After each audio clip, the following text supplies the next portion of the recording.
សួស្តីបងប្អូនទាំងអស់គ្នាអូខេនេះជាវីដេអូបន្ទាប់កាលពីវគ្គមុនខ្ញុំបង្ហាញអំពីការ insert template ចឹងណាឥឡូវខ្ញុំបង្ហាញទាក់ទងនឹងការគូស grid line នៅក្នុងកម្មវិធី Revit Structure តែបងប្អូនទាំងអស់គ្នាប្រកាសជាដឹងហើយមួយចំនួនក៏អត់ធ្លាប់ដឹងភាគច្រើនគាត់ដឹងអំពី Revit វាមានសមត្ថភាពអាចបង្កើតជាប្លង់ aesthetic បានប្លង់ structure ប្លង់ MEP អូខេវាមានសមត្ថភាពអាចធ្វើបានវីដេអូទាក់ទងនឹង Revit structure ទេបាទអូខេយើងបើកមកយើងឃើញ wall អានេះទាក់ទងនឹងការងារ aesthetic ចឹងទៅការងារ window ឬ column នេះសនេះការងារ structure ចឹងទៅនិងការងារផ្សេងៗជាច្រើនទៀតនៅក្នុងកម្មវិធី Revit អូខេអញ្ចឹងខ្ញុំនឹងទៅបង្កើត grid ឡើងអូខេពេលឥឡូវខ្ញុំនេះយើងឃើញពាក្យថា grid ឬក៏យើងអាចវាយនៅក្នុង keyboard យើងបានតែមានអក្សរ GR ឥឡូវខ្ញុំវាយ GR មកអូខេ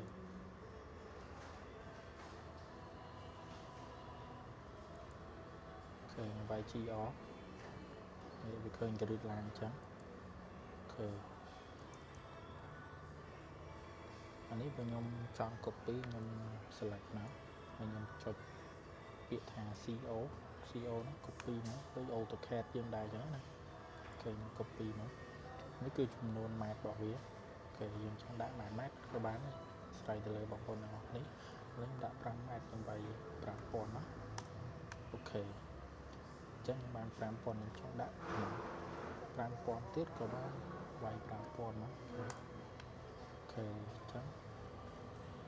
ឥឡូវខ្ញុំដាក់មួយទៀតណាដើម្បីឲ្យវាច្រើនតិចអូខេអញ្ចឹងខ្ញុំដាក់5000ទៀតអូខេអញ្ចឹងយើងបាន grid line យើងហើយអូខេខ្ញុំ select ខ្ញុំរុញវាឡើងលើតិចអូខេចុចសញ្ញាព្រួញនៅក្នុងកុំព្យូទ័រយើងណាវាមានឡើងលើចុះក្រោមឆ្វេងស្ដាំណាអានេះខ្ញុំចុចឡើងលើហើយវាឡើងលើដែរអូខេអញ្ចឹងឡើងលើអូខេអញ្ចឹងខ្ញុំខ្ញុំយកពាក្យ grid line ទៀតដើម្បីឥឡូវខ្ញុំបង្ហាញ tool វាម្ដងនេះខ្ញុំចុចពាក្យ structure យើងចូលកន្លែង grid នេះមកអូខេនេះខ្ញុំបង្កើត grid line អូខេនេះអូខេអញ្ចឹងខ្ញុំចុចពាក្យថា copy ទៅមក CO យើងមកអូខេឥឡូវខ្ញុំយក5ម៉ែត្រដែរអ្នកទាំងអស់គ្នាចង់បានប៉ុន្មានម៉ែត្រក៏បានអាស្រ័យទៅលើបងប្អូនទាំងអស់គ្នាតម្រូវការទៅអូខេ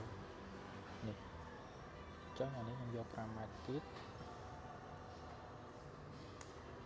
អូខេខ្ញុំយក5ម៉ែត្រទៀត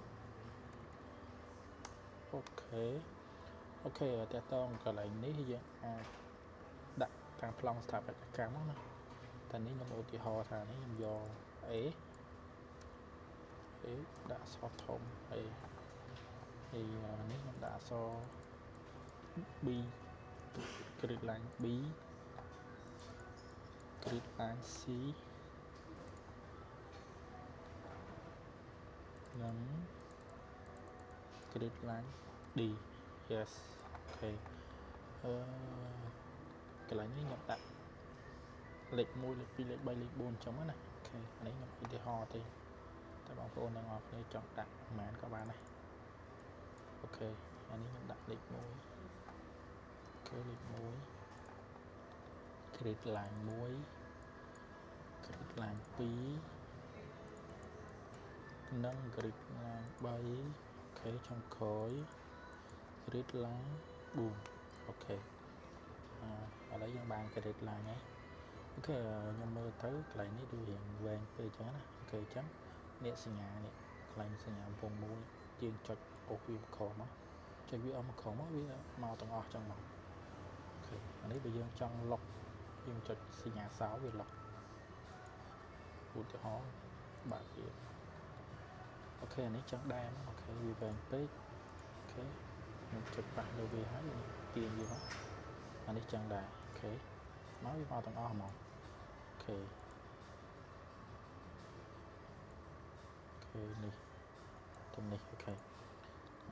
ចឹងខ្ញុំចង់ចាប់ dimension វាខ្ញុំយកពាក្យមេសូនេះមកនេះសញ្ញានេះហ្នឹងគឺ dimension អូខេខ្ញុំបង្ហាញ tool ឲ្យស្រួលមើលអូខេចឹងខ្ញុំចាប់មកនេះ5 ម៉ែត្រ5 ម៉ែត្រ5 ម៉ែត្រអូខេខ្ញុំផ្ដាច់វាមកអូខេនេះចឹងណាអូខេចឹងខ្ញុំចាប់វាជាសរុបមួយមក5 ម៉ែត្រទាំងអស់ហ្នឹងគឺ15 ម៉ែត្រអូខេខ្ញុំផ្ដាច់ទៀតអូខេនេះឃើញទេបាទអញ្ចឹងខ្ញុំចាប់នេះមួយទៀតអូខេ5 ម៉ែត្រ5 ម៉ែត្រ5 ម៉ែត្រអូខេផ្ដាច់ផឹងអានេះខ្ញុំចាប់សរុបមក15 ម៉ែត្រដែរអូខេអញ្ចឹងខ្ញុំបានគីបឡើងហើយអូខេបងប្អូនអរគ្នាឥឡូវខ្ញុំបាន create ឡើងយ៉ាងហើយវីដេអូបន្ទាប់ខ្ញុំនឹងប្រាប់ពីរបៀប insert ជើងតាមបន្ថែមនិងសសរមានធ្នឹមមានអីទៀតចឹងណាអូខេវីដេអូខ្ញុំមានតែប៉ុណ្្នឹងទេបងប្អូនអរគ្នាកុំភ្លេច share ទៅកាន់បងប្អូនដែលមិនទាន់បានដែលគាត់ចង់មានចំណាប់អារម្មណ៍ចង់រៀនទាក់ទងកម្មវិធី Revit ចឹងណាអានេះខ្ញុំបង្ហាញព្រោះទោះដើម្បីឲ្យបងប្អូនអរគ្នាចូលពីកម្មវិធីទេបងប្អូនអរគ្នាអាចសិក្សាស្វែងយល់បន្ថែមបានអូខេហើយវីដេអូខ្ញុំមានតែប៉ុណ្្នឹងទេជួបគ្នានៅវីដេអូក្រោយទៀតបាយបាយ